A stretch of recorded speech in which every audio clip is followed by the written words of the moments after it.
ಬ್ರಿಟಿಷರ ಕಠೋರ ಆಳ್ವಿಕೆಯಲ್ಲಿ ಹಿಂದೂಗಳನ್ನು ಸಂಘಟಿಸಲು ಗಣೇಶ ಹಬ್ಬವನ್ನು ಸೃಷ್ಟಿಸಿದವರು ಭಾರತೀಯ ರಾಷ್ಟ್ರೀಯವಾದಿ ಹಿರಿಯ ಪತ್ರಕರ್ತರು ಸ್ವತಂತ್ರ ಹೋರಾಟಗಾರರು ಆದ ಶ್ರೀ ಬಾಲಗಂಗಾಧರ್ ತಿಲಕ್. ಇವರ ನೆನಪು ಹಿಂದೂಗಳ ಮನದಲ್ಲಿ ಬೇರೂರಿದೆ ಎಂಬುದರಲ್ಲಿ ಎರಡು ಮಾತಿಲ್ಲ. ಗಣೇಶ ಚತುರ್ಥಿ ಎಂದರೆ ಸಾಕು ಭಾರತೀಯ ಯುವ ಸಮೂಹಕ್ಕೆ ಅಬ್ಬರದ ಹಬ್ಬ ಎಂದರೆ ಅತಿಶೋಕ್ತಿಯೇನಲ್ಲ. ತಾಲೂಕಿನ ಇತಿಹಾಸದಲ್ಲಿ ಮೊಟ್ಟ ಮೊದಲ ಬಾರಿಗೆ ತಾಲೂಕು ಕಚೇರಿಯಲ್ಲಿ ಗಣೇಶ ಗೌರಿ ಪ್ರತಿಷ್ಠಾಪನೆ ಮಾಡಿ ಸಂಭ್ರಮಿಸಿದ ಅಧಿಕಾರಿಗಳು ಸಿಬ್ಬಂದಿ ವರ್ಗಕ್ಕೆ ಸಾರ್ವಜನಿಕರಿಂದ ಮೆಚ್ಚುಗೆ ವ್ಯಕ್ತವಾಯಿತು. ತಾಲೂಕು ಕಚೇರಿಗೆ ತಿಂಗಳ ಹಿಂದೆ ನೂತನವಾಗಿ ಬಂದಿರುವ ದಂಡಾಧಿಕಾರಿ ಗಿರೀಶ್ ರವರ ಕಾರ್ಯದಕ್ಷತೆಯೇ ಸಂಭ್ರಮಾಚರಣೆಗೆ ಸಾಕ್ಷಿಯಾಗಿತ್ತು.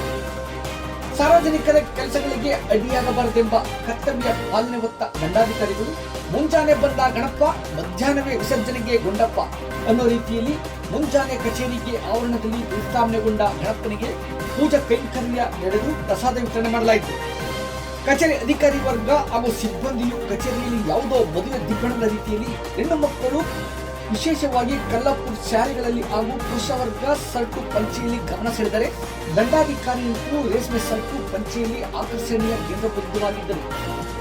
ಗಣಪನೆ ಎದ್ದು ನೃತ್ಯ ಮಾಡುವ ರೀತಿಯಲ್ಲಿ ಜೈಕರಿಸುತ್ತಿದ್ದ ತಮಟೆ ನಗಾರಿ ಶಬ್ದಕ್ಕೆ ಡೆಪ್ಯೂಟಿ ತಹಸೀಲ್ದಾರ್ ಹರೀಶ್ ಕುಣಿದು ಕುಪ್ಪಳಿಸಿದ್ದು ಇವರ ಜೊತೆಯಲ್ಲಿ ಕೆಲ ಅಧಿಕಾರಿ ಸಿಬ್ಬಂದಿ ವರ್ಗ ಕೂಡ ಹೆಜ್ಜೆ ಹಾಕಿದ್ದು ವಿಶೇಷವಾಗಿತ್ತು.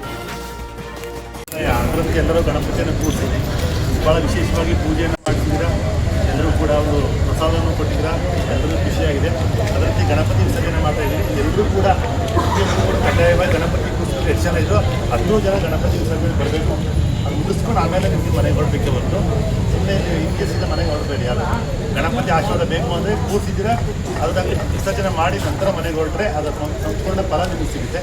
ಎಲ್ಲರಿಗೂ ಧನ್ಯವಾದಗಳು.